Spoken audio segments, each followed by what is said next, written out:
kababayan, kaya nandito na yung mga gwapo, mga gwapuhon, mga pugion, mga inumping, mga tsuyon.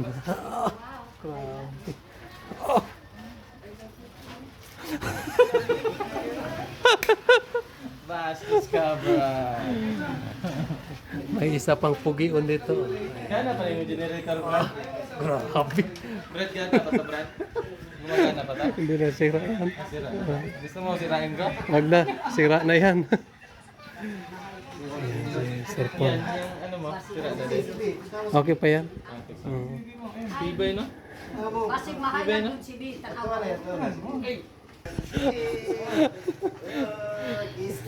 Ay, tapos na kanina. Nag-kiss na sa amin, sa'yo na lang hindi. Bago mo baby love, nanay. Bago ba? Dito? Dito ka mo mga lalaki. Isa man na yung beach sa tulo na Isa yung ganahan sa tulo. Ikaw, yun, ikaw, may nauna. Tanan gyud ang kuan para malabing tanan. Masig mahay ang isa kung dili malabing ang isa. Pantay na pantay. Sige. Pantay. Walang selusan. Okay. Sige na, kiss mo daw yung B mo. Dali ara ko gag kiss. Sa... Oh, sa iyan na, Oh. Oh. Dali ko mo na. Wala.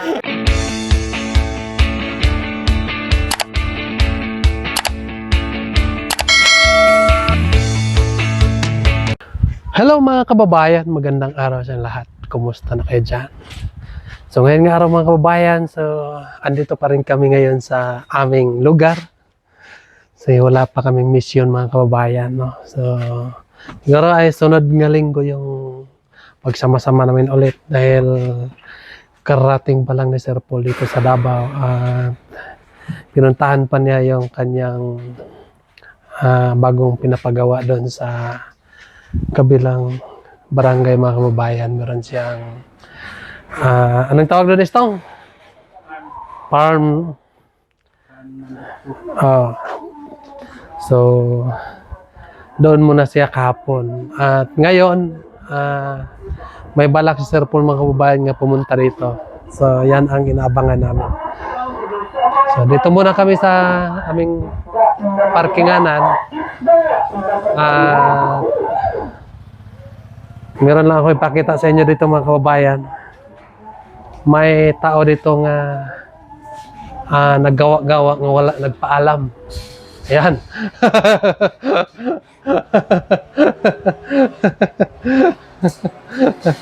Ayan istong mga kababayan. No? Nagpaalam siya sa akin nga maglagay muna siya dito ng internet niya. So pakita natin yung kanyang ginagawa dito. So, ito yung ginagawa niya mga kababayan. No? So, ngayon ko pa nalaman nga marunong pala mag-welding si Istong. Marunong mag-practice. Kung sino ang gusto magpa-welding, chat lang kayo sa akin. Ayan. So, andito na yung computer ni Istong mga kababayan. Ayan, pakita ko sa inyo. Pisonit ang tawag ito, Istong? Ha? Internet cafe.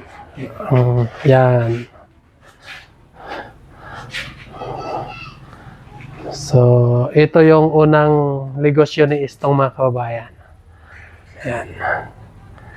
Anong Jollibee noon? Yung Jollibee noon ay palpak. Bakit palpak Istong? Walang ano. Nasira kasi yung ano kasi walang Walang rep. walang ref. Dapat unahin muna sana yung rep. Merong ref kaso hindi kaya. Hindi kaya. Hindi kasi yung maraming ano. So, logi pala si Istong noon mga kababayan sa kanyang unang negosyo, yung Jollibee. No? So ngayon ay magsimula naman si Istong sa ikadalawa niyang negosyo. Subukan lang. Subukan. So ito na mga kababayan. Pisonet. Yan. Hulog-hulog. Ayan. So, wala namang problema dito. May kuryente naman dito mga kababayan. So, pinalagyan ko na rin dito ng kuryente para Diretso na pag may gagawin dito. Ayan. So, kailan tayo mag-ano dito? Mag-umpisa? Mamaya. Mamaya, pwede na? Pwede na ito mamaya. Ano, malakas ba yung ano? Signal? Mabuti. Ano kasi system mga kababayan? Marunong sa mga ganon. Pero sa akin mga kababayan, hindi ko kaya yan. No? Dahil hindi ko kaya ano yung problema dyan. Hindi ko kayang ayusin. No? So, mabuti si Istong dahil may alam siya dyan. Yes, may alam. Pero sa akin, kapag sa bundok lang, doon lang siguro yung akin, mga kababayan. Magtanim-tanim. So, nagkaiba kami ni Istong ng mga skill sa buhay. Yan. Sila na? Hindi pa. Kala ko sila na mga kababayan. Yan.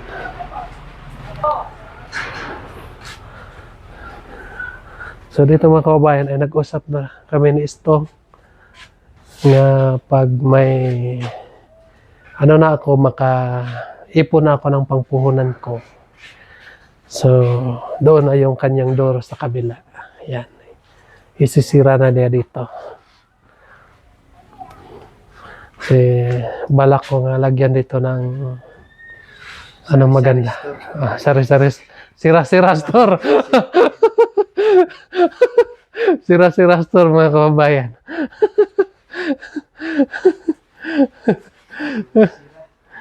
Ayan.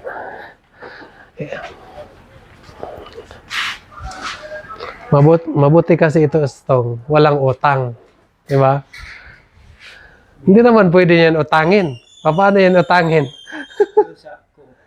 Hindi. Yan. Yung negosyo mo yan, walang utang. Di ba? Magkulog lang. Oo. Hindi pwede na yung hindi tulad ng sari-sari store nga mautang talaga. No?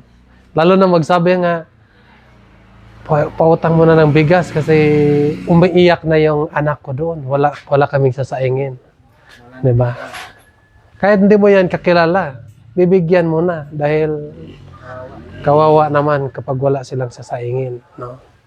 Yung negosyo mo yan. Pag wala kang 5, wala kang piso, hindi yan gagana. Yan. Yan ang maganda.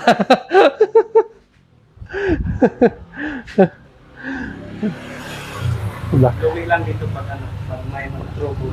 Yes. Kailangan tumawag siya. Pag may mag-trouble, tumawag ka doon sa magpaayos. Pero kailangan nga pag may mag-trouble, tatawag ka doon. Pag ayusin nila, dapat nandoon ka tingnan mo. Pag-aralan. Yes. Kasi ngayon, 4 pa yan. Siguro next year, 10 na yan. Ganon. Unti-unti lang ba?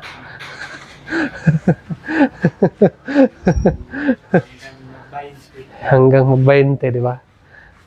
Tapos kung may 10 ka ng ingon ana, kahit tag 1,000 lang yung isa, kada buwan, may 10,000 ka na. Di ba? Kaysa magpunta ka ng bundok. Tulad ko, magpunta ng bundok. Hindi natin alam nga magtanim tayo. Hindi natin alam kung periol ba tayo o ano. Tulad ko.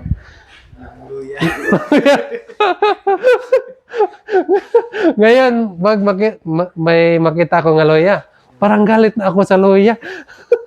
Plano siya na akong tanim pero nung nalaman ko na nalugi, natakot na ako. Pero hindi na dapat, pagtuloy ko pa rin yung pagtatanim. Kasi, di ba yung kanta nga, ang umaayaw ay hindi magwawagi. No?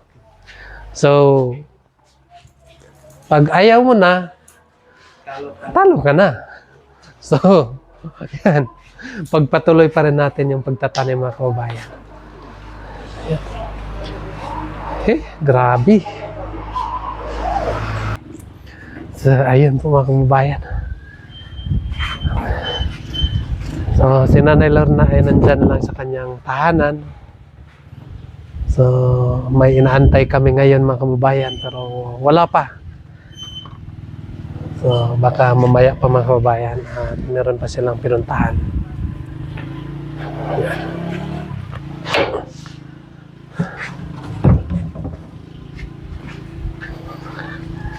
So, siyempre, kasama ni Istong yung kanyang asawa. Ayan. Para hindi na daw magastos, yung asawa na lang niya yung helper. Ayan. Kaysa magbabayad pa siya sa maghawak ng tubo. Ayan. Pakita ko sa inyo kung paano mag-welding si Istong. Ayan. So, naka-riban pa siya. Ayan.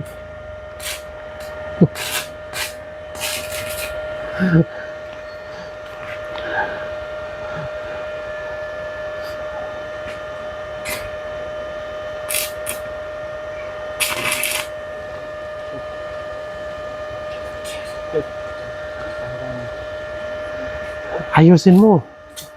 Ipakita natin sa nanonood nga magaling ka. Yan, ganyan kagaling si Istong.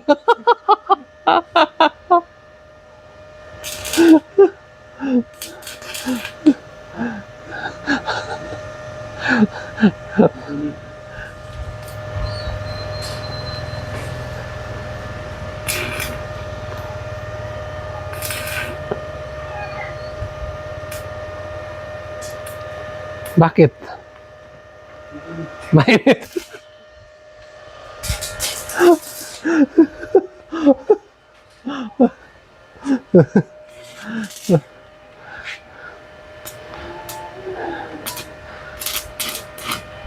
Tama na yan.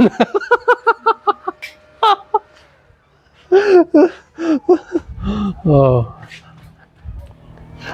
Ano sa tingin niyo mga kababayan? Comment na lang kayo. Kung pwede na ba ito sa ano? Pasar na ba?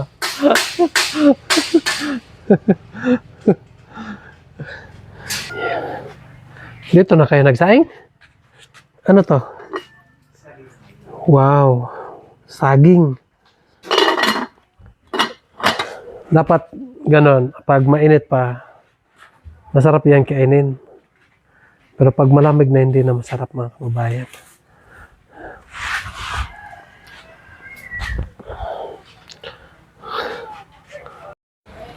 Yes. Pakainin mo na lang sila mamaya pag dumating sila sa tunga. Masarap yung saging. Para makatikim din sila. So, punta muna ako dun sa bahay. So, ayusin mo yung trabaho mo dyan. Baka matanggal ka sa boss mo. Yan mga kababayan, so punta mo tayo doon sa bahay at tingnan muna natin doon ang package nga para kay Ining Kabantaw. So pinapadala ni Ma'am Lia Lawit mga kababayan. So nung isang buwan nagpapadala din siya. So akala ko wala nang kasunod mga kababayan, pero meron pang kasunod. Ito yung package nga galing kay Ma'am Lia Lawit. Ayan. Para ito sa mama ni Mary. Pero parang ano lang ito. Kaya lang ito sa motor mga kababayan. Kasi motor ko na lang maghati doon. Bukas or sunod ng araw. So, tamang-tama, punta sila sa Rapol dito, ay magpapaalam na rin ako sa kanila na ihatid yung package doon sa mama ni Nori. Yan. So, yun mga kababayan, so, abangan na natin ang pagdating nila sa Rapol dito mamaya. So, dito muna tayo. Yan mga kababayan, kaya nandito na yung mga gwapo, mga gwapuhon, mga pugion, mga wainumping, mga tsuyon. Grabe.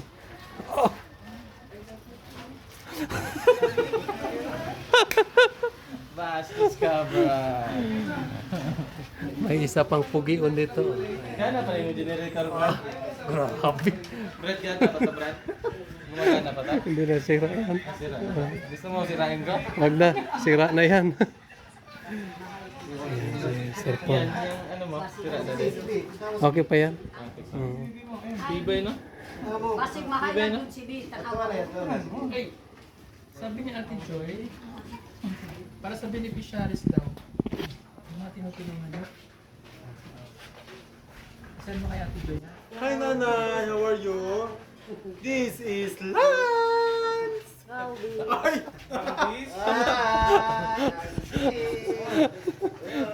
Kiss ka. Ay, tapos na kanina. Nag-kiss na sa amin, sa'yo na lang hindi. Bago mo baby loves, Nanay? Bago ba? Dito? Dito ka mo ang lalaki. Isa man namin umbit sa tulunay. Isa yung ganahan sa tulo. Ikaw yun, ikaw may nauna. Tanan gyud ang kuan Grabe para naman. malabing tanan. Masig mahay ang isa kung dili malabing ang isa. Pantay na, Oh, pantay. sige. Pantay. Walang ang selusan. Okay. Sige na, kiss mo daw yung di mo. lahat. Dali ara ko gag kiss. Sa... Oh, sa iyanay, sa iyanay, sa iyanay. Oh. Oh. Dali ko muna. Wala. Wala. Dira daw sa pikas. Wala. Dili na ko gid sa bato. Ay kiss mahal. Oo. Okay, kaya ano, Joy, masabi ko ba ako? Pag sinusunod ko sa ako ang lahat. Yes na.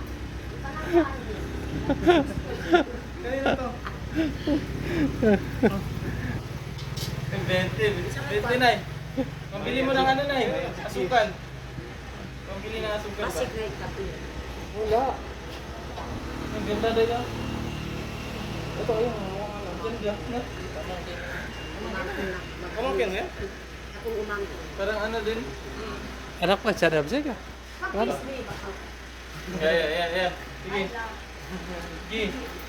Hindi, legit pa kiss, Nay. Kiss na, kayo nag-kiss kag duha. Ah, okay.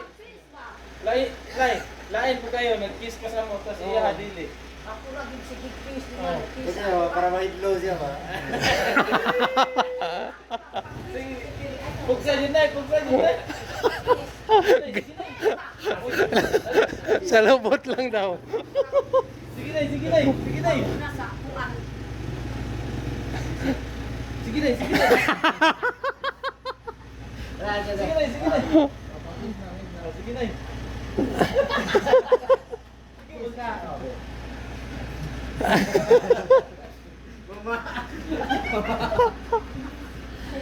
Ay pagpakon para kiss ako na. Ayun mga kababayan, so umuwi na po sila Sir Paul. So bukas ay magmimisyon naman po kami kasama si Istong. Balik kami doon sa Agusan kasi hindi pa daw pwede kami doon sa Langilan mga kababayan. So sa Agusan muna kami. At bukas magkita-kita kami doon sa PB House. So ngayon, akyat muna ako doon sa aking bundukin mga kababayan. Dahil digdigan ko muna yung aking mga pananim doon. Kasi walang ulan dito sa amin. 4 nga araw na, so kailangan nga digdigan yung mga gulay doon para hindi mamatay sa init mga kababayan. So si Istong tatapusin din ni Istong itong ginagawa niya. Yan. Tapusin niya para bukas ay maumpisahan na ito ang ganyang ikadalawang business. Yan. So habang umakyat kami ng bundok mga kababayan, so kumikita na itong business na Istong mga kababayan. So ano Istong, ready ka na para bukas? Yan. So, si Nanay Lorna ay nakatapos lang ni Sir Paul. na mag-usap sila. So sana maintindihan ni Nanay Lorna ang sinasabi ni Sir Paul sa kanya. So yan lang po mga kababayan, no? Magpapaalam na ako sa inyo. Maraming salamat po sa inyong lahat ng walang sawang nagasubaybay sa aking YouTube. So sana po huwag kayong magsawa mga kababayan para may pagpatuloy namin ang aming mga kaganapan. So kita-kita tayo tomorrow sa aming pagmimisyon. So yan lang po. God bless you sa inyong lahat. Mag-ingat ka dyan palagi. Bye-bye.